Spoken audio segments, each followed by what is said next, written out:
Hello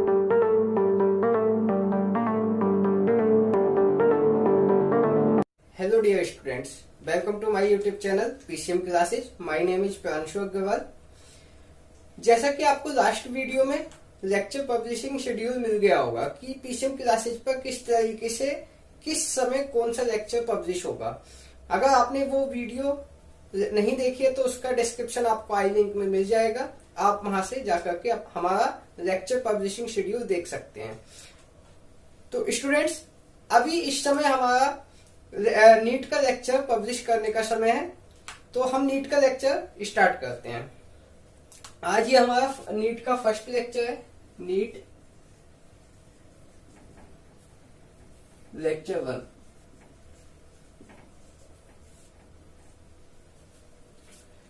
और students, आपको पता होगा कि मैं यहाँ वीडियो लेक्चर्स के साथ आपको notes, assignments and test papers भी प्रोवाइड कर रहा हूँ. यदि आपको इस बारे में जानकारी नहीं है तो हमारी आई बटन में जाकर के नोट्स वाली वीडियो आप देख सकते हैं. वहां से आप नोट्स वगैरह डाउनलोड कर सकते हैं. ओके स्टूडेंट्स, तो हम आगे कंटिन्यू करते हैं. नीट की फिजिक्स को स्टार्ट करने से पहले हम सबको पता है कि फिजिक्स में कुछ ना कुछ मैथ्स के ऐसे टॉपिक हैं जो जनरली यूज होते हैं. फिजिक्स को पढ़ने के लिए हमें सबसे पहले मैथ्स आनी जरूरी है. तो स्टूडेंट्स, आज मैं जो बेसिक मैथ्स फिजिक्स में यूज होनी है, आज मैं उसको स्टार्ट करवाता हूं और हम उस बिल्कुल बेसिक से लेकर चलेंगे नीट का सब कुछ. इसीलिए मैं आज बेसिक मैथ्स से आपका स्टार्ट करवाता हूं कि भाई आपको बेसिक मैथ्स आ जाए और आपको फिजिक्स में अप्लाई करने में कोई प्रॉब्लम ना हो.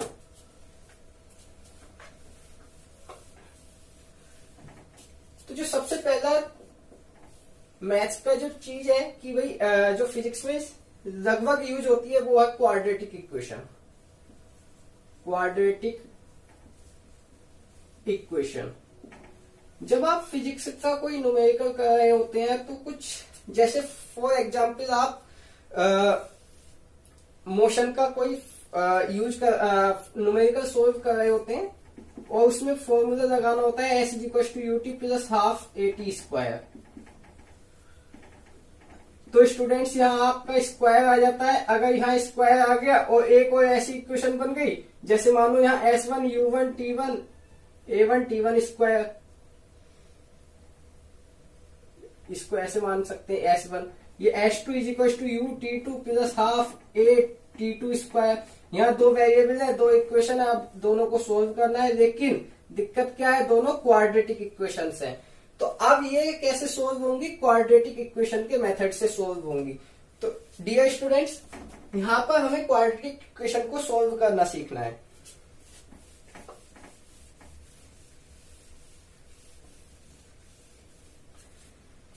क्वाड्रेटिक इक्वेशन किस फॉर्म में होती है?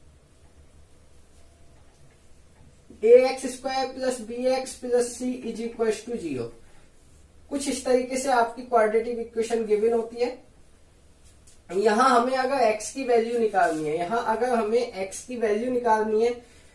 तो x की वैल्यू आती है -b ± √b² - 4ac/2a. अच्छा, ये क्या है अभी मैं समझाऊंगा. पहले एक चीज समझिए, क्वाड्रेटिक इक्वेशन है. क्वाड्रेटिक इक्वेशन, तो क्वाड्रेटिक इक्वेशन के हमारे दो सॉल्यूशंस होंगे. टू सॉल्यूशंस मतलब x की दो वैल्यूज होंगी. There are two values of x. अगर हमारी इक्वेशन क्वाड्रेटिक है तो वहां अगर हम x की वैल्यू निकालें, यहाँ वेरिएबल क्या है? x is the variable here. अगर हमें यहाँ x की वैल्यू निकालनी है तो x की दो वैल्यूज आएंगी. वो क्या क्या होंगी? पहले मैं ये फॉर्मूला बता देता हूं. -b ± √b² - 4ac/2a. जहां b की वैल्यू ये होगी, यानी कि x का कोफिशिएंट जो होगा वो b होगा. √ x का कोफिशिएंट का स्क्वायर यानी कि b का स्क्वायर -4 × x² का कोफिशिएंट यानी कि a × कांस्टेंट का टर्म यानी कि c. और होल के अपोन में 2a। अब आप पूछोगे कि सर यहाँ तो एक ही फॉर्मूला है, वैल्यूज दो कैसे आएंगी? तो यहाँ एक ही फॉर्मूले में एक साथ दो साइन यूज किए गए, plus minus. One time plus आएगा, वन टाइम माइनस आएगा। जैसे x की अगर दो वैल्यूज निकालनी है तो पहला मान लेते हैं हम x1 is equal to minus B minus under root B square minus 4ac upon 2a। ये वन टाइम मैंने प्लस की जगह माइनस ले दिया, कोमा। x की दूसरी जो वैल्यू आएगी वो आएगी x2 is equal to minus B. अभी हमने यहाँ पर माइनस लिया था, अब हमें यहाँ पर प्लस लेना है, plus under root B square minus 4ac upon 2a। So these are the two values of x। तो किसी भी क्वाड्रेटिक इक्वेशन को जब हम सोल्व करेंगे तो हमें दो आंसर्स मिलेंगे, पहला इस फॉर्म में होगा एंड सेकंड इस फॉर्म में होगा। स्टूडेंट्स, ये फॉर्मूला कहलाता है, इस फॉर्मूले का नाम है क्वाड्रेटिक फॉर्मूला, और ये आपने क्लास 10th में मैथ्स में पढ़ रखा होगा, क्वाड्रेटिक फॉर्मूला। ठीक है स्टूडेंट्स, आप इसको कॉपी कर लीजिए। अभी हम इसके ऊपर न्यूमेरिकल्स करते हैं।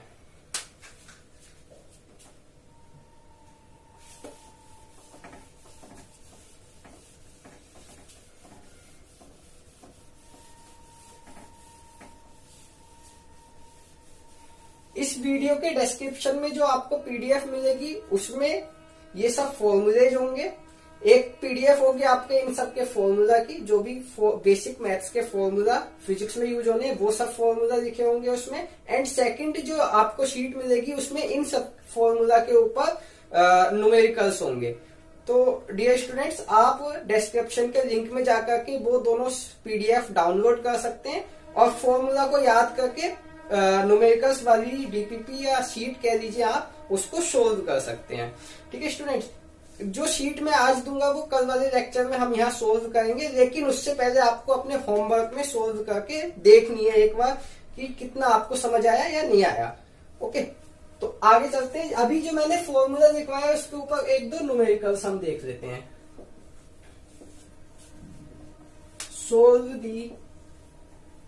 सोल्व, ये मैं एक इक्वेशन दे रहा हूं, ये हमें सोल्व करनी है। 2x square minus 7x plus 2 is equal to 0।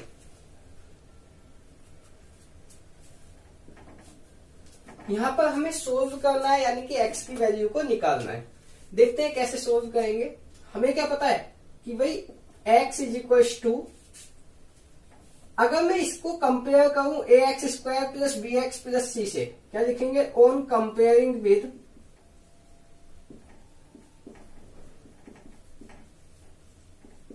ax square plus bx plus c is equal to 0। ये पूरी थ्योरी आपको याद करने की जरूरत नहीं है, क्योंकि नीट में आपको थ्योरी नहीं लिखनी होती, सीधे क्वेश्चंस करने होते हैं। ये तो मैं आपको सिखाने के लिए लिख रहा हूं इतना। अगर आप यहां से कंपेयर करोगे तो यहां देखोगे एक्स स्क्वायर, यहाँ एक्स स्क्वायर, यहाँ पर a है, यहाँ पर 2 है, तो a इज इक्वल टू कितना हो जाएगा? 2। एक्स स्क्वायर के साथ वाला a है, तो यहाँ एक्स स्क्वायर के साथ वाला 2 है, इसलिए a इज इक्वल टू 2 हो गया। यहाँ x के साथ b है, यहाँ x के साथ 7 है, लेकिन उससे पहले माइनस का साइन है, तो b इज इक्वल टू -7 हो जाएगा। यहाँ x के साथ b है, यहाँ x के साथ -7 है, इसलिए यहाँ -7 हो जाएगा। यहाँ आप पूछोगे सर यहाँ तो आपने यहाँ माइनस तो लगा दिया, यहाँ प्लस नहीं लगाया। वो प्लस इसलिए नहीं लगाया क्योंकि प्लस साइन हम शो नहीं करते। प्लस एक अंडरस्टूड चीज है कि भाई अगर कोई भी साइन नहीं है तो वहां पॉजिटिव साइन होगा। क्लियर? अगर हम देखें बिना x वाली टर्म, यहाँ पर c है और यहाँ बिना x वाली टर्म 2 है। क्लियर? अब हम अपना फॉर्मूला अप्लाई कर सकते हैं।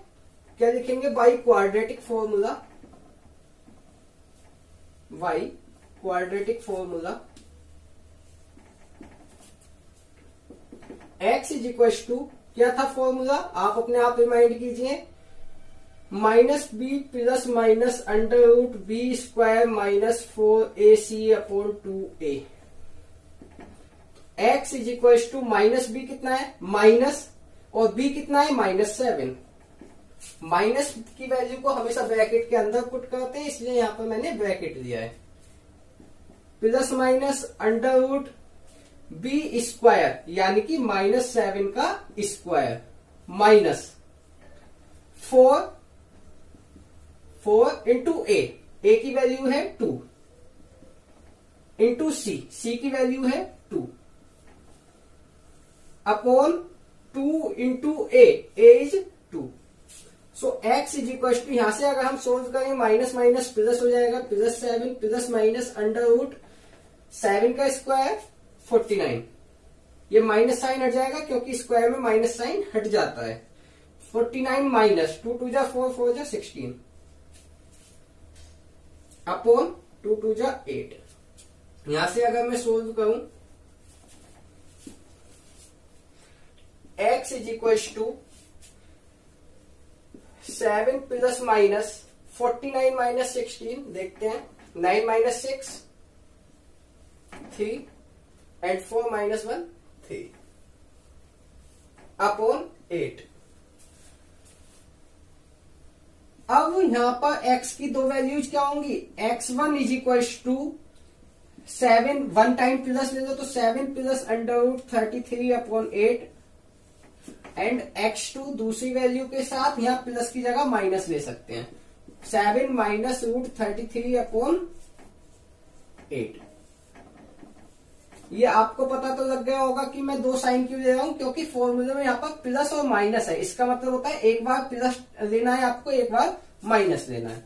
अच्छा, इसके आगे हम सोल्व नहीं कर सकते क्योंकि 33 का अंडर रूट हमें नहीं पता है, 33 का अंडर रूट हमें नहीं पता, इसलिए हम इसको सोल्व नहीं कर सकते। ठीक है स्टूडेंट्स, तो यह आ गया हमारा फाइनल आंसर इस क्वेश्चन का। एक बार देख लीजिए एंड इसको कॉपी कर दीजिए।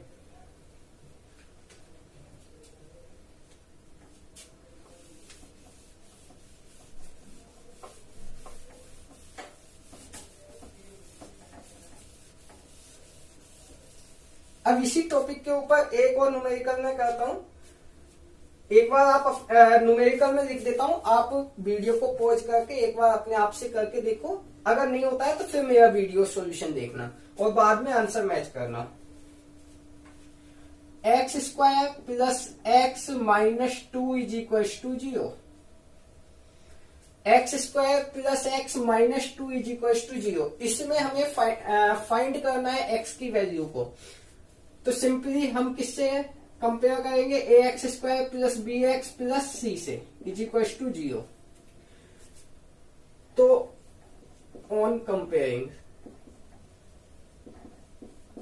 यहां देखो, यहां एक्स स्क्वायर के साथ ए है और यहां एक्स स्क्वायर के साथ कुछ भी नहीं है। जब कुछ भी नहीं होता है तो 1 मान लेते हैं, तो ए इज इक्वल टू आ जाएगा आपका 1।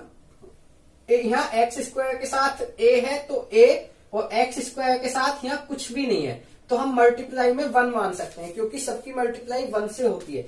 इसलिए यहाँ पर हमारा a इज इक्वल टू 1 आ गया, कोमा यहाँ x के साथ b है एंड यहाँ x के साथ कुछ भी नहीं है, कुछ भी नहीं है यानी कि 1 होगा। यहाँ कांस्टेंट टर्म कौन सी होती है, जिसमें वेरिएबल ना हो यानी कि x ना हो। यहाँ पर x c के साथ नहीं है, यहाँ x -2 के साथ नहीं है, तो -2। समझ गए किस तरीके से कंपेयर करना होता है, एक्स स्क्वायर वाली टर्म को एक्स स्क्वायर के साथ और बी एक्स वाली टर्म को एक्स वाली टर्म के साथ, और बिना एक्स वाली टर्म को बिना एक्स वाली टर्म के साथ कंपेयर करोगे, वहां से ए बी सी की वैल्यू आपकी आ जाएंगी। अब आप भाई क्वाड्रेटिक फॉर्मूला लगा दीजिए।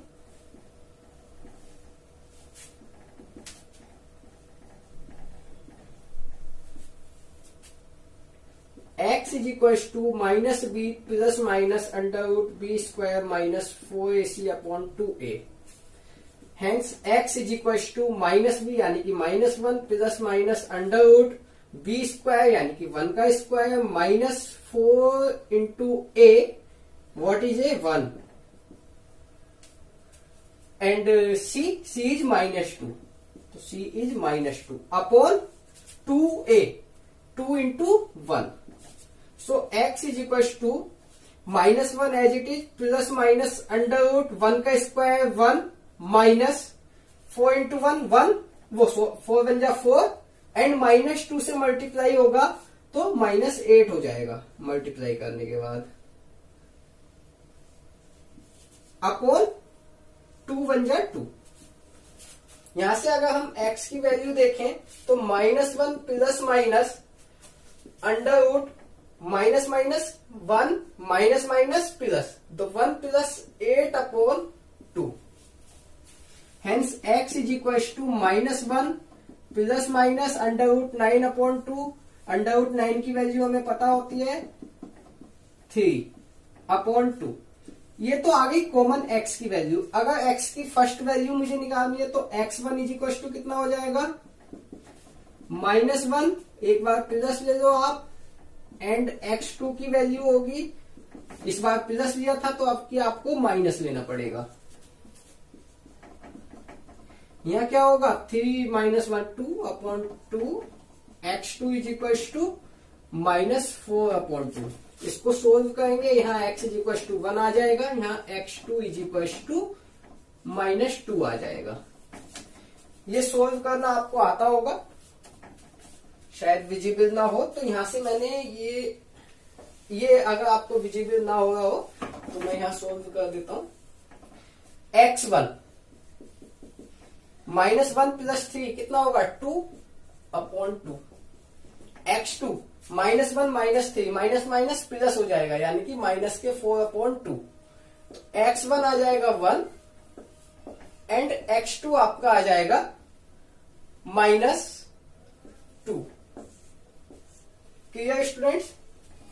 आई होप कि आपको ये कॉन्सेप्ट क्लियर हो गया होगा क्वाड्रेटिक फॉर्मूला वाला। अब यहाँ पर कुछ स्टूडेंट्स कहेंगे कि सर इन वाले न्यूमेरिकल्स को तो हम मिडिल टर्म स्प्लिटिंग से भी कर सकते थे। बिल्कुल कर सकते हैं मिडिल टर्म स्प्लिटिंग से, लेकिन फिजिक्स में इतना ऐसा कोई क्वेश्चन जो फंसेगा आपका वो ऐसा नहीं होगा कि मिडिल टर्म स्प्लिटिंग से इतनी आसानी से हो जाएगा, आपको इतनी आसानी से फैक्टर्स मिल जाएंगे। क्योंकि इससे पहले वाला जो फर्स्ट न्यूमेरिकल हमने किया है वहां हमारे जो x की वैल्यू थी वो अंडर रूट में आ रही थी, वहां आप मिडिल टर्म स्प्लिटिंग से नहीं कर सकते। तो बेस्ट ये है, ये हर एक तरीके के न्यूमेरिकल को आपको सोल्व करके दे देगा। इसमें आपको कोई मिडिल टर्म स्प्लिटिंग वाला कॉन्सेप्ट नहीं लगाना है कि भाई मल्टीप्लाई करो ऐड करो, वो उसमें आप फंस जाओगे बहुत बुरे। तो इस कॉन्सेप्ट को आप क्लियर कीजिए क्वाड्रेटिक इक्वेशन को सोल्व करने के लिए। इसको कॉपी कर लीजिए।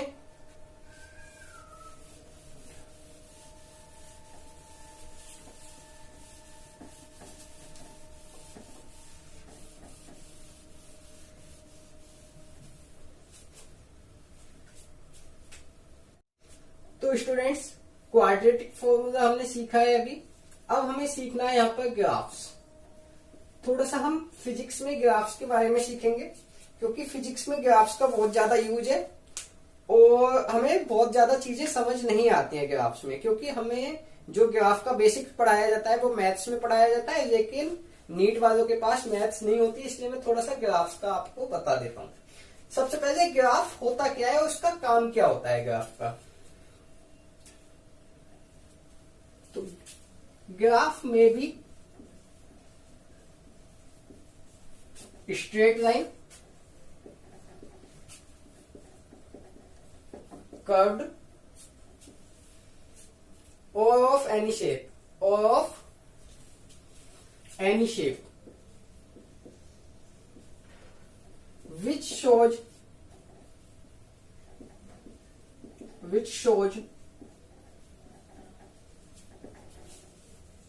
the variation of one quantity with respect to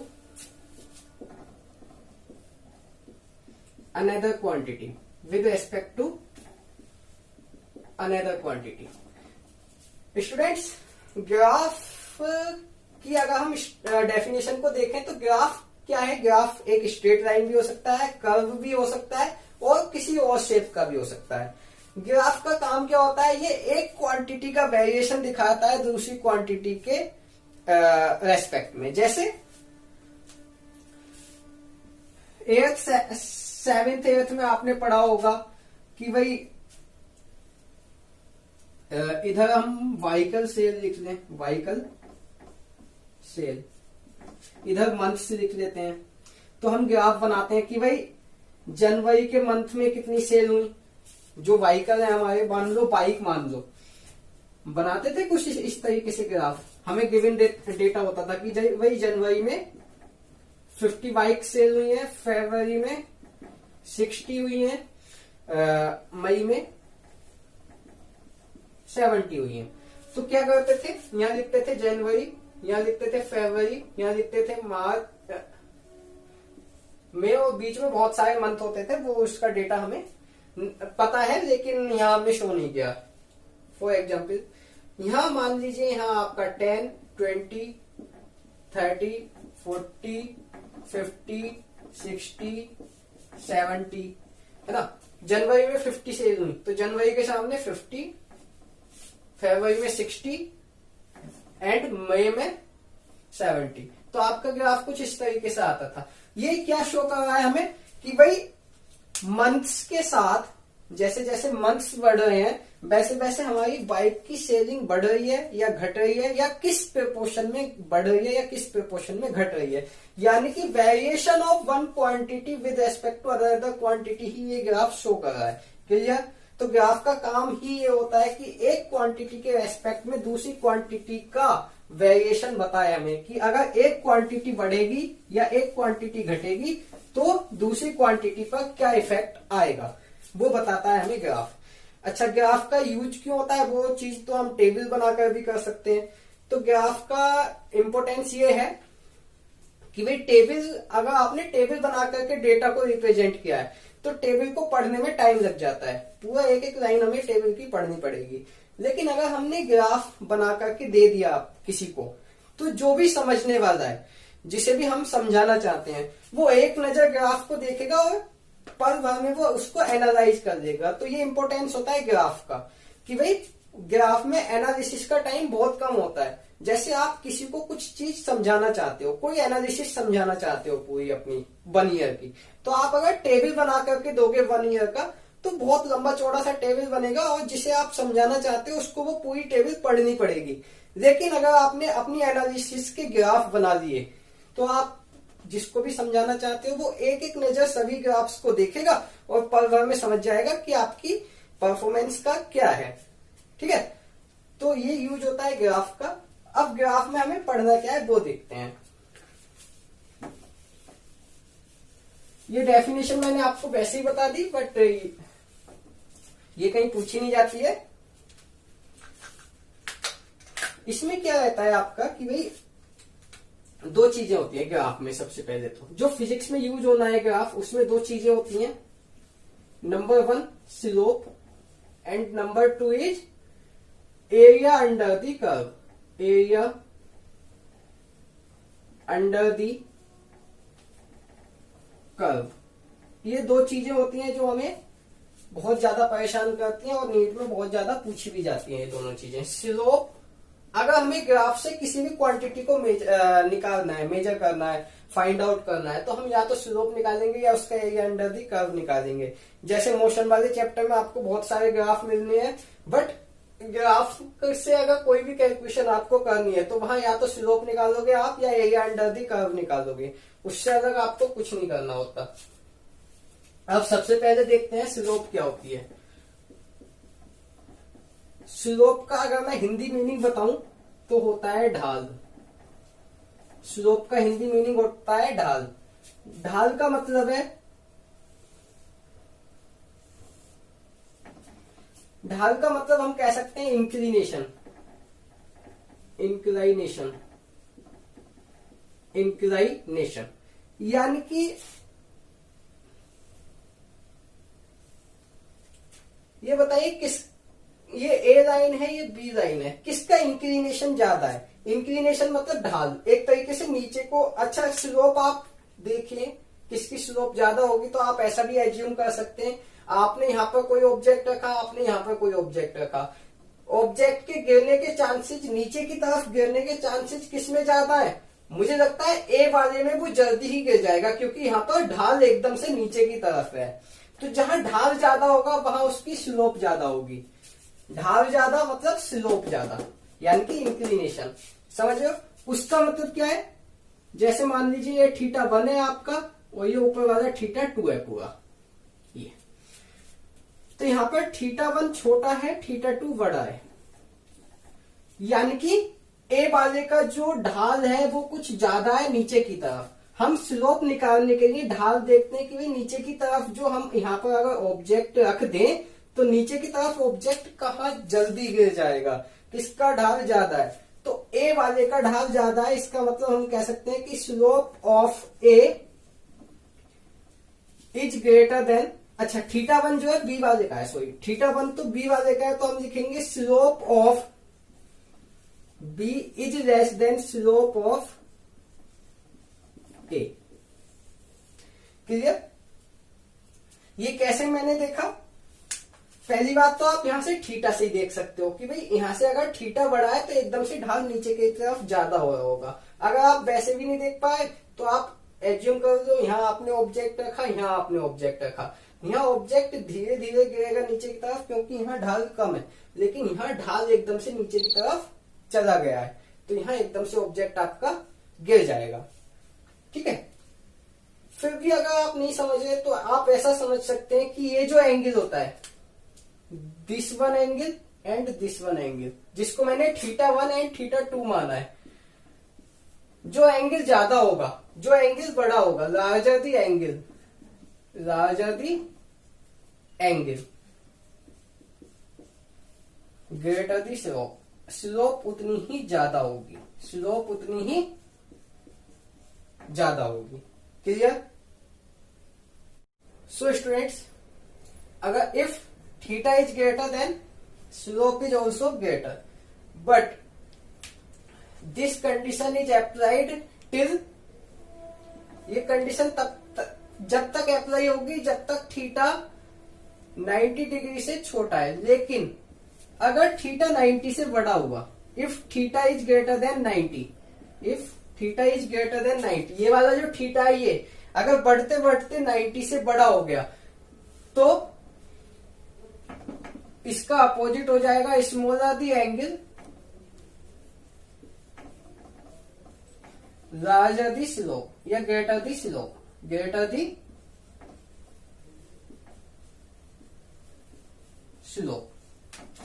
clear?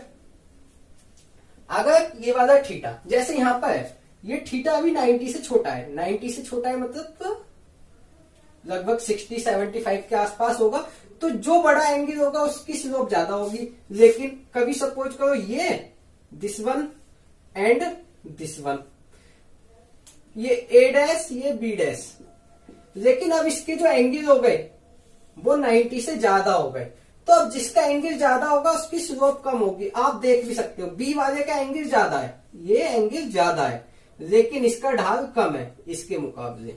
समझ? तो अगर एंगल 90 से ज्यादा है तो फिर स्लोप अपोजिट हो जाएगा। अब ये तो ठीक था कि भाई एंगल से हम पहचान सकते हैं। पहली बात आएगी एंगल से स्लोप पहचानना, तो आप इस तरीके से पहचानोगे कि अगर 90 से छोटा है एंगल तो जो एंगल बड़ा होगा स्लोप उसकी ज्यादा होगी, लेकिन अगर एंगल 90 से ज्यादा हो जाता है तो जो एंगल छोटा होगा स्लोप उसकी ज्यादा होगी। फिर क्लियर? अब स्लोप निकालते कैसे हैं, हाउ वी कैलकुलेट स्लोप, ये सब आप कॉपी कर लेना।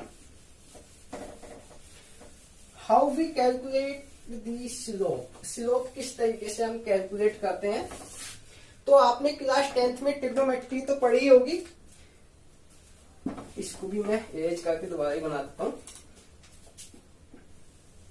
10th में अगर आपने ट्रिग्नोमेट्री पढ़ रखी है तो tan cos sin के बारे में आपको थोड़ी सी जानकारी होगी। ये कोई ए लाइन है एंड ये वाई एक्सिस है and this is x axis, और ये एंगल बन रहा है थीटा। अगर ये एंगल थीटा आपको गिवन है, इफ थीटा इज गिवन, अगर ये थीटा आपको गिवन है तो आप स्लोप बहुत आसानी से निकाल सकते हो। आपकी जो स्लोप होगी वो होगी slope is equal to tan theta, slope is equal to tan theta. Theta आपको गिवन है, टेन थीटा आप निकाल सकते हो क्योंकि टेन की सभी 10, 10, 10, 45 की वैल्यूज आपको याद होंगी, आपने 10th में याद कर रखी होंगी। अगर याद नहीं है तो टेंशन मत लो, अभी इससे अगला टॉपिक अपना ट्रिग्नोमेट्री ही है, ट्रिग्नोमेट्री ही में पढ़ाऊंगा, ठीक है। सो दिस वन, अगर आपको ये थीटा गिवन नहीं है, if theta is not given, if theta is not given, अगर आपको थीटा गिवन नहीं है तो फिर आपको कुछ इधर उधर करना पड़ सकता है। अगर आपको थीटा गिवन नहीं है तो हो सकता है यहां पर 2 पॉइंट्स आपको गिवन हो, या हो सकता है आपको एक पॉइंट दे रखा हो 2,13, एक कोई भी एक्स वाई, चलो इसको x1 y1 मान लेते हैं, x1 y1, एक पॉइंट ये दे रखा है। अच्छा, इसी लाइन पर कोई एक और पॉइंट आपको दे रखा होगा, अगर नहीं दे रखा होगा तो वो लाइन फिर ओरिजिन से पास हो रही होगी, और ओरिजिन के पॉइंट्स हमें पता है 0,0 होते हैं। इसको x2, y2 मान लो। ये x2, y2, x1, y1 क्यों माने हैं मैंने? क्योंकि जो भी पॉइंट आपको गिवन होता है वो x और y की फॉर्म में गिवन होता है। हमने कोऑर्डिनेट ज्योमेट्री में पढ़ रखा है क्लास 10th में कि जो भी कोऑर्डिनेट आपको गिवन होगा वो x और y की फॉर्म में आपको गिवन होगा। क्लियर? अब क्या करना है, इस केस में आपको स्लोप निकालने के लिए दोनों पॉइंट्स को आपस में सब्सट्रैक्ट करना पड़ेगा। किस तरीके से? y वैल्यू में से y वाली वैल्यू सब्सट्रैक्ट करो, y2 minus y1 upon x2 minus x1, y2 minus y1 upon x2 minus x1। यहां से आप स्लोप कैलकुलेट कर सकते हो। बट अब प्रॉब्लम आती है, आप y2 किसको मानोगे, y1 किसे मानोगे, x2 किसको मानोगे, x1 किसे मानोगे। तो स्टूडेंट्स, आपके पास 2 पॉइंट्स हैं A और एक पॉइंट है O। इनमें से किसी भी पॉइंट को 1 मान लो, किसी भी पॉइंट को 2 मान लो। मैंने A वाले को 1 माना है, इसको 2 माना है। तो इसका जो x कोऑर्डिनेट होगा वो x1 होगा, इसका जो y कोऑर्डिनेट होगा इसका y1 होगा। 2 वाले का x2 होगा, y2 होगा। उठा के वैल्यू यहां पुट कर देंगे, आपको स्लोप मिल जाएगी। ठीक है स्टूडेंट्स? अच्छा, अब ये स्लोप का काम क्या होता है, कहां फिजिक्स में कहां यूज होने वाली है ये स्लोप, तो देखते हैं। जैसे कि हम मोशन चैप्टर पढ़ते हैं, मोशन में बहुत बेसिक सा होता है वेलोसिटी टाइम ग्राफ। चलो मैं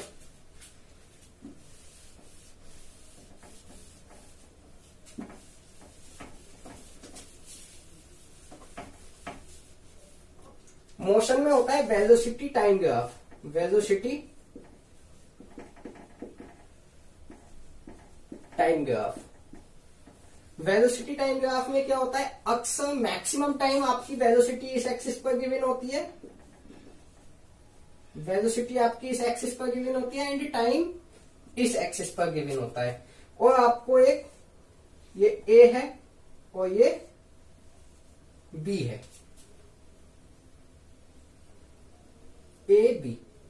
अगर मैं बात करता हूं एक्सीलरेशन की, अगर मैं यहां पर एक्सीलरेशन की बात करूं, एक्सीलरेशन, ये सब टर्म मैं इसलिए बोल रहा हूं क्योंकि आपने ये पढ़ रखी होंगी कहीं ना कहीं, वेलोसिटी टाइम एक्सीलरेशन, ये आपके 9th के हैं सब कुछ, तो वो मैं इसलिए बता रहा हूं।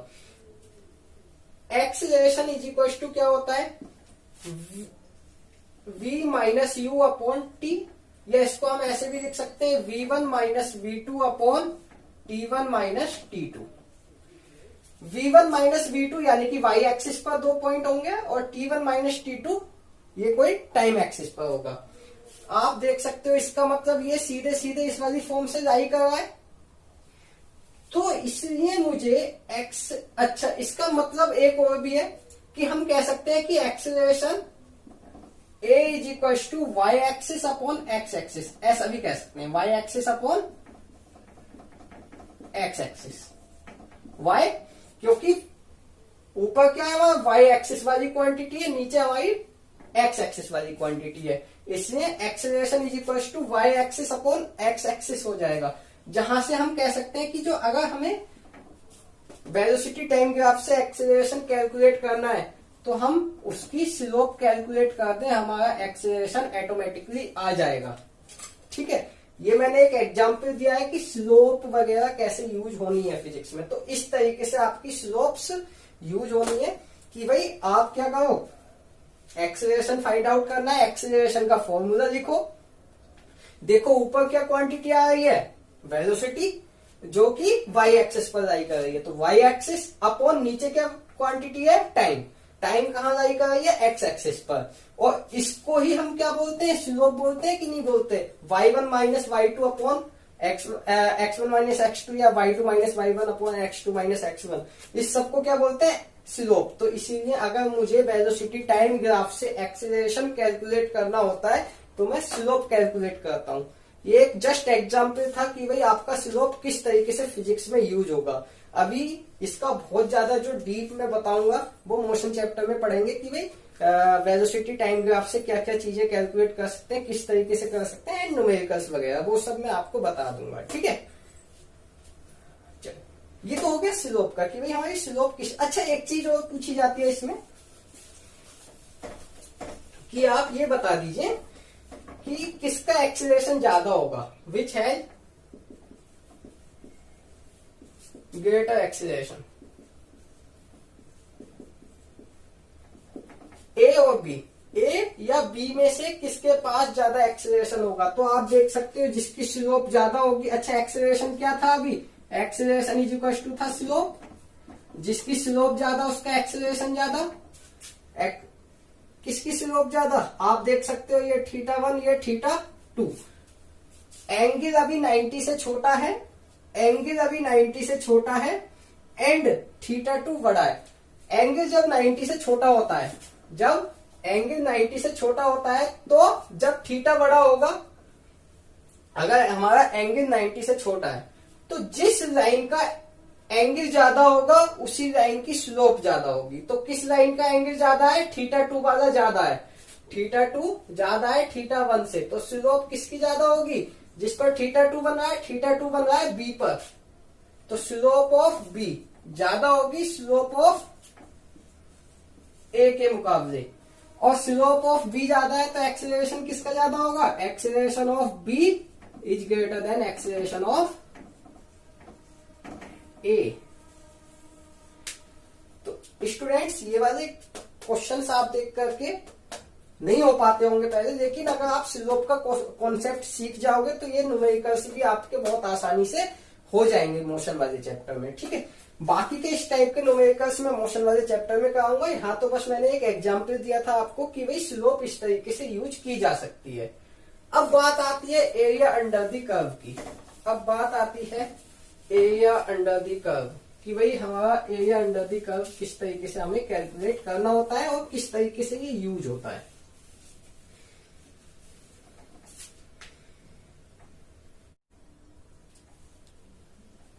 Area under the curve, area under the curve, area under the curve में क्या होता है, नाम से ही पता लग रहा होगा कि जो कर्व बनता है हमारा, कर्व हो सकता है या हम इसे ग्राफ कह सकते हैं। ये वाई एक्सिस, ये एक्स एक्सिस, मानो आपका कोई ग्राफ ये है तो आप इसको ग्राफ बोल लो या कर्व बोल लो, कुछ भी बोल सकते हैं हम। इसका अंडर का एरिया, ये कितना एरिया इसके अंडर में है, मतलब इस ग्राफ के नीचे वाला एंड एक्स एक्सिस के ऊपर वाला, यानी कि इस ग्राफ और एक्स एक्सिस के बीच में जो एरिया आपका एनक्लोज्ड होगा, ये वाला area, this one area is known as area under the curve. This area is known as area under the curve, area under the curve. इसमें बहुत सारी चीजें सीखनी नहीं है आपको, बस ये याद रखना है कि भाई जो ग्राफ हमने बनाया है उसके नीचे और एक्स एक्सिस के ऊपर, यानी कि हमारा ग्राफ और एक्स एक्सिस के बीच में जो एरिया एनक्लोज्ड हो रहा है वो ही हमारा एरिया अंडर द कर्व कहलाता है। अब एरिया अंडर द कर्व का यूज क्या है वो देखते हैं। देखो जनरली एरिया का फॉर्मूला होता है, जैसे यही एग्जाम्पल लेकर के मैं बता देता हूं। आपका ट्राइंगल बन रहा है तो ट्राइंगल के एरिया का फॉर्मूला होता है 1/2 बेस इंटू हाइट। रेक्टेंगल बन रहा होता, मान लो ये कुछ लाइन इस तरीके से ना हो करके इस तरीके से बन रही होती तो ये रेक्टेंगल होता और इसका एरिया होता length into breadth, length into breadth. यानी कि इनडायरेक्टली मेरा कहने का मतलब ये है कि जब भी हम एरिया निकालेंगे, चाहे वो किसी भी चीज का हो, सर्किल का हो, ट्रायंगल का हो, रेक्टेंगल का हो, हम दोनों डायमेंशंस की मल्टीप्लाई करते हैं। दो डायमेंशंस की मल्टीप्लाई होती है एरिया में। इसका मतलब है कि अगर हमें एरिया निकालना है, अब मैंने ये बता दिया कि एरिया में दो डायमेंशंस की मल्टीप्लाई होती है, आप इसको ही मानो। इसमें आपकी लेंथ मान लो ये है और ये आपकी ब्रेथ है, L इंटू बी। अब हम अगर देखें तो ये क्या है, L किस पर है, एक्स एक्सिस पर, तो मैं कह सकता हूं area is equal to x axis multiply breadth यानी कि y axis, x axis multiply y axis.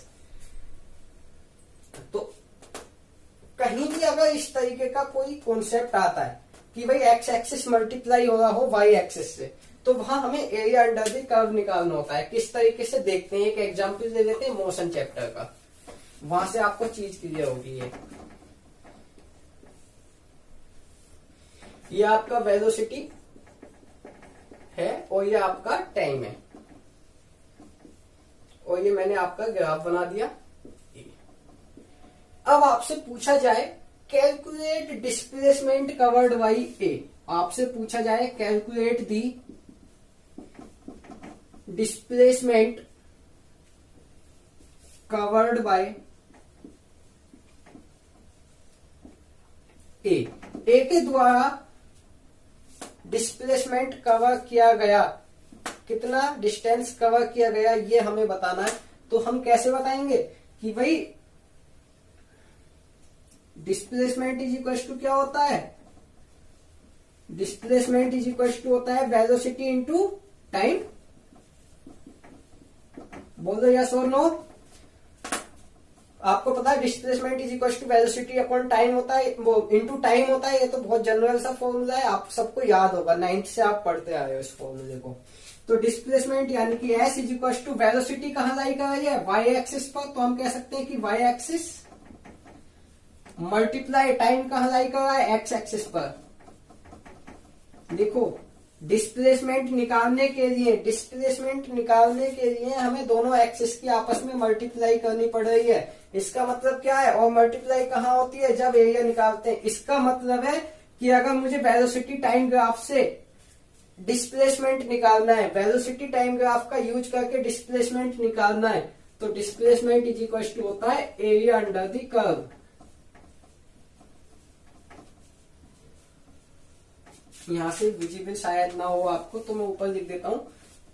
यहां से डिस्प्लेसमेंट इज इक्वल टू क्या होता है, sorry, displacement is equal to क्या होता है, एरिया अंडर द कर्व। और कौन से ग्राफ का, बीटी ग्राफ का, area under the curve of BT graph. Clear students.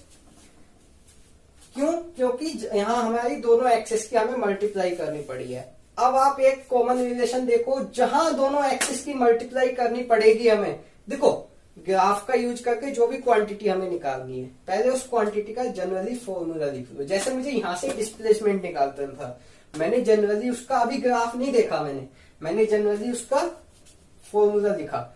अब उस फॉर्मूले में वाई एक्सिस और एक्स एक्सिस से रिलेशन निकालो।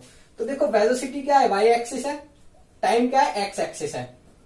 यहां पुट किए, मुझे पता लगा डिस्प्लेसमेंट निकालने के लिए मुझे वाई एक्सिस और एक्स एक्सिस की मल्टीप्लाई करनी पड़ेगी। और मल्टीप्लाई कहां करते हैं, जब हमें एरिया निकालना पड़ता है। इसका मतलब है कि अगर आपको कोई ग्राफ दे रखा है और आप वीटी ग्राफ दे रखा है, उससे आपको डिस्प्लेसमेंट निकालना है, तो आप इसको यहां से मैच करोगे, ये एक ट्रायंगल बन गया। इसकी डायमेंशंस आपको क्वेश्चन में कहीं ना कहीं गिवन होंगी, हो सकता है हिडन फॉर्म में हो, लेकिन आपको वो फाइंड आउट करके ये वाला एरिया निकाल दोगे। जो एरिया निकल के आएगा ट्रायंगल का, वो ही आपका डिस्प्लेसमेंट होगा। बात वही है सेम कि इस तरीके की भी न्यूमेरिकल्स हम अभी मोशन चैप्टर में करेंगे। ये मैंने जस्ट एक एग्जांपल दिया था कि एरिया अंडर द कर्व अगर हमें ग्राफ में निकालना है तो किस तरीके से हम निकाल सकते हैं। ठीक है, क्लियर स्टूडेंट्स, आगे चलें। तो आप इस बात को लिख करके रख लो कि अगर दोनों एक्सिस की मल्टीप्लाई हो रही होगी तो वहां निकलेगा एरिया अंडर द कर्व, और अगर दोनों एक्सिस की डिवाइड हो रही होगी आपस में तो वहां आपका निकलेगा स्लोप। अगर डिवाइड है तो स्लोप निकालना पड़ेगा आपको, और अगर मल्टीप्लाई है तो एरिया अंडर द कर्व निकालना पड़ेगा। जैसे कि पिछले वाले में हमने वेलोसिटी टाइम ग्राफ का यूज करके एक्सेलरेशन निकाला था, तो एक्सेलरेशन में हमें पता था वेलोसिटी अपॉन टाइम आ रहा था वहां फॉर्मूला, यानी कि y axis upon x axis. तो जो भी एक्सेलरेशन की कैलकुलेशंस होती वो स्लोप के थ्रू हमें करनी पड़ती। ठीक है, ये यहां तक आपका ग्राफ का बेसिक मैंने समझा दिया है कि वही दो चीजें होती हैं, slope and area under the curve. इस तरीके से आप चीजों को कैलकुलेट कर सकते हैं। बाकी इनका जो एप्लीकेशन है ग्राफ का वो हमें मोशन चैप्टर में देखने को मिलेगा। क्लियर?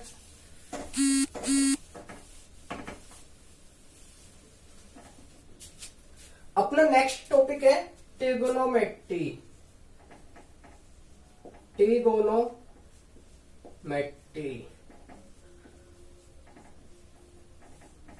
ट्रिगोनोमेट्री फिजिक्स में बहुत ज्यादा यूज होता है, और मुझे लगता है कि शायद बायोलॉजी वाले बच्चों को बहुत ज्यादा ये परेशान भी करता है।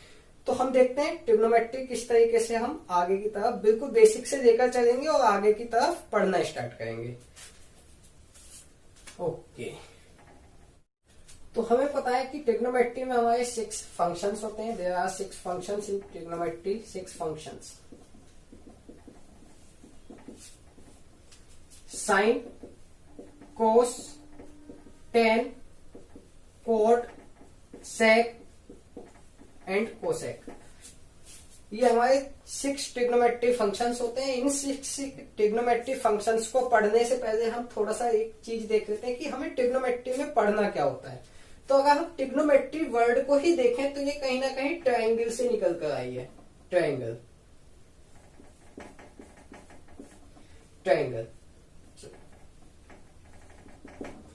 ट्रायंगल से ये ट्रिग्नोमेट्री वर्ड निकल कर आया है, यानी कि ट्रायंगल के अंदर जो एंगल होता है, ट्रायंगल के अंदर जो एंगल होता है, angle inside the triangle is known as trigonometry. हमें ट्रायंगल के अंदर के एंगल की स्टडी करनी है, वो ही हमारी ट्रिग्नोमेट्री होती है। यहाँ एंगल को हम एक स्पेशल नाम देते हैं जिसको कहते हैं थीटा। एंगल को थीटा से हम, इसकी स्पेलिंग होती है THEETA, थीटा। तो अगर मैं कहूं कि पूरी ट्रिग्नोमेट्री में हमें स्टडी क्या करना है, तो बस 6 चीजों के बारे में स्टडी करना होता है। Sine theta, cos theta, tan theta, cot theta, sec theta and cosec theta. ये 6 चीजों के बारे में हमें बस स्टडी करना होता है पूरी ट्रिग्नोमेट्री में। लेकिन शायद यही 6 चीजें जो स्टूडेंट्स हैं नीट के, उन्हें परेशान कर देती हैं। तो देखते हैं किस तरीके से हमें कि 6 ट्रिग्नोमेट्रिक रेशियोज का, 6 के 6 ट्रिग्नोमेट्रिक फंक्शंस का बेसिक जो फॉर्मूला होता है वो मैं आपको बताना चाह रहा हूं। मान लीजिए एक ट्रायंगल है हमारे पास,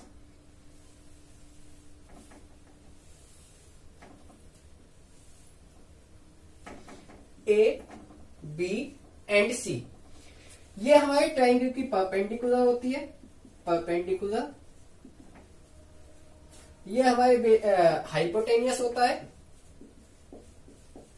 and this one is base. Perpendicular, hypotenuse and base. देखते हैं किस तरीके से हमें फॉर्मूले इनके मिलते हैं। तो 1-2 लाइनें बस याद रखना, पूरे 6 के 6 फॉर्मूले आपको याद हो जाएंगे। पहला, पाकिस्तान भूखा प्यासा, अपॉन हिंदुस्तान हरा भरा। पूरी ट्रिग्नोमेट्री का जो रहस्य है इसी लाइन में लिखा हुआ है। पाकिस्तान भूखा प्यासा, हिंदुस्तान हरा भरा। ऊपर देखिए, आप इनको सर्किल कर दीजिए। इनको लिखिए आप साइन कोस टेन। साइन के नीचे लिखिए कोसेक, कोस के नीचे लिखिए सेक और टेन के नीचे लिखिए कोट। तो अगर मैं बात करूं तो साइन का फॉर्मूला बनेगा P अपॉन एच। तो sine is equal to sine theta is equal to P upon h. देखें तो कोस के नीचे जो फॉर्मूला है cos theta is equal to B upon H.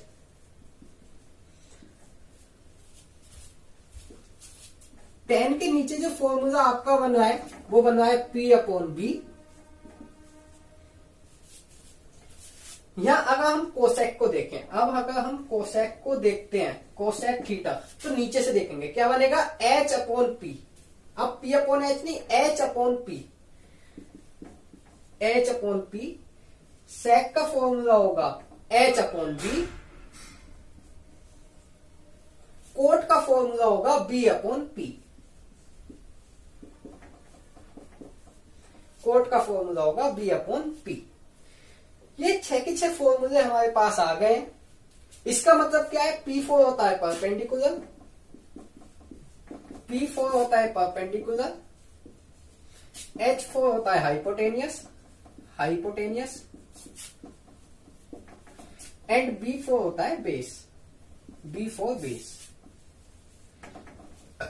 Clear? तो साइन थीटा का फॉर्मूला होगा perpendicular upon hypotenuse, cos theta का फॉर्मूला होगा base upon hypotenuse, tan theta का फॉर्मूला होगा perpendicular upon base, cosec theta का फॉर्मूला होगा hypotenuse upon perpendicular, sec theta का फॉर्मूला होगा हाइपोटेनियस अपॉन बेस और कोट थीटा का फॉर्मूला होगा बेस अपॉन परपेंडिकुलर। क्लियर? अब इसको आगे लेके चलते हैं थोड़ा सा और।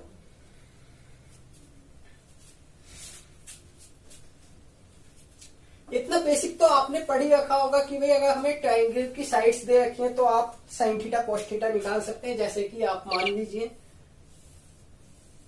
आपको ये साइड्स दे रखी हैं कि भाई 3, ये 4 एंड देन ये 5।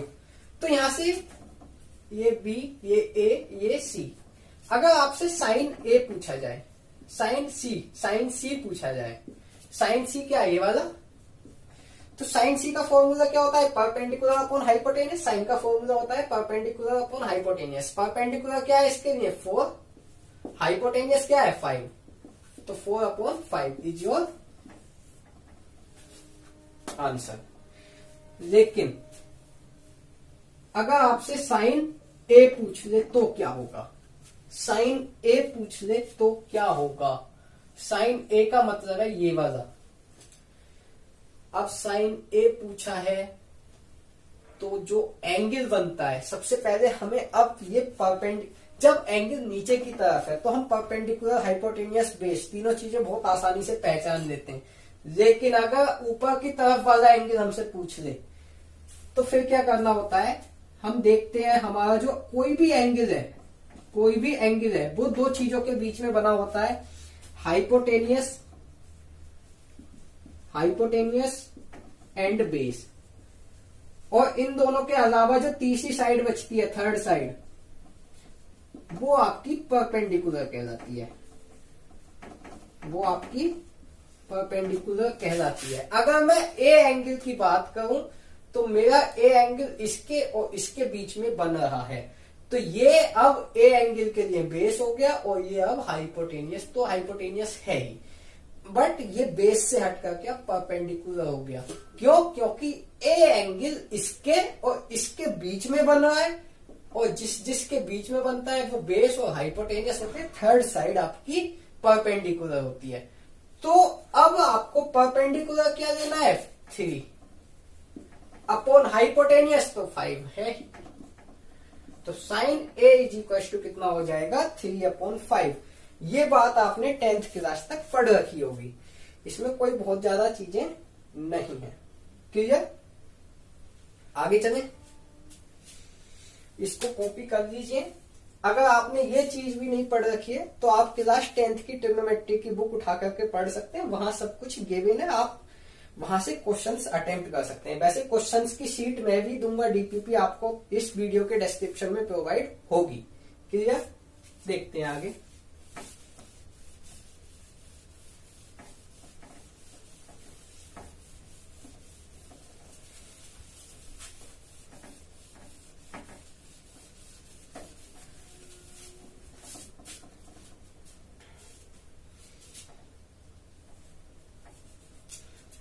कुछ और जनरल फॉर्मूले लेकर के चलते हैं हम। जैसे कि हमें पता है होता है कि 10th क्लास में हम पढ़ के आए हैं कि साइन थीटा का रेसिप्रोकल, या हम उल्टा बोलते हैं जिसको, वो होता है cosec theta. Sine theta is equal to 1 cosec theta भी लिख सकते हैं। Cos theta is equal to 1 sec theta भी लिख सकते हैं। And tan theta is equal to 1 cot theta भी लिख सकते हैं। और इनको उल्टा करके अगर हम लिखना चाहें तो इस तरीके से लिख सकते हैं कि भाई cosec theta is equal to 1 sine theta, sec theta is equal to 1 cos theta, and cot theta is equal to 1 tan theta. ये भी बेसिक से फॉर्मूले हैं जो आप क्लास 10th में अभी तक पढ़ चुके हैं। Clear?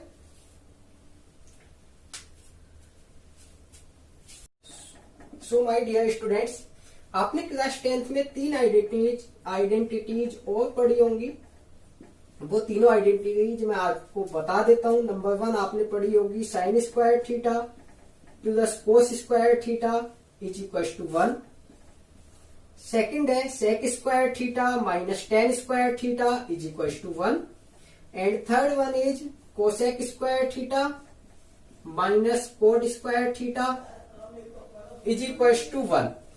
So this students, all these trigonometric formulas you have studied already in class 10।